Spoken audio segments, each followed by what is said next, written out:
Did you say that if it wasn't for Brad Pitt, this movie would not have been made? Said that, yeah. I saw that on TV. It's me. Yeah, That was you. Yes. Okay. My memory is bad. I have 5 kids, and you said I don't know where he is tonight. I thought he's probably at home wrestling with his children. No, I was actually working this haircut. Yeah. You're at the barber. Yeah. No, I was working. So, talk to me about how you think this movie and movies like The Butler are advancing the discussion of race in our country.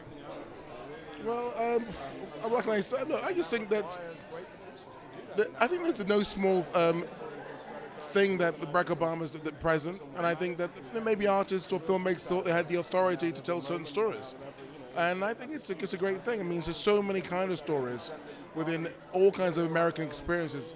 African Americans being one of them, and one that maybe hasn't been given a lot of room within film, and there's so many more.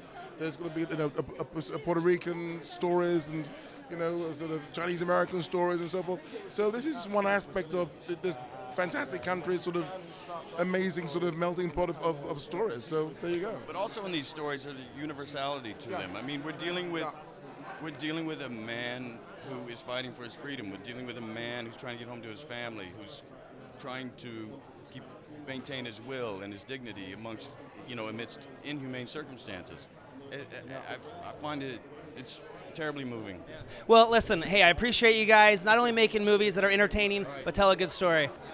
Congratulations on the movie. It's progressing the topic of race in America, and like I was just telling the gentleman, not only is it such a good part and trying to keep your family together, but I think it's the first time a movie like that has shown somebody who had their freedom and then it was taken away, and why that is such an important part. What has been your experience in shooting the movie?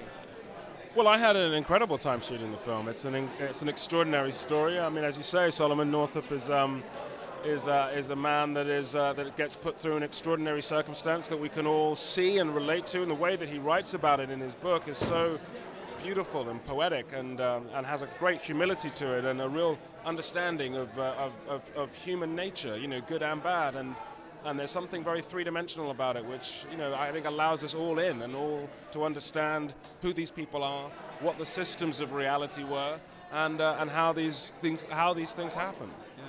Well, congratulations. I think the movie will stand the test of time as one of those movies that's like, I hate to compare it to like Roots, but like one of those movies that we'll look back on in 20 years, and I feel like it'll make a big difference in the discussion of race in our world. So congratulations. You're awesome. You have a great beard.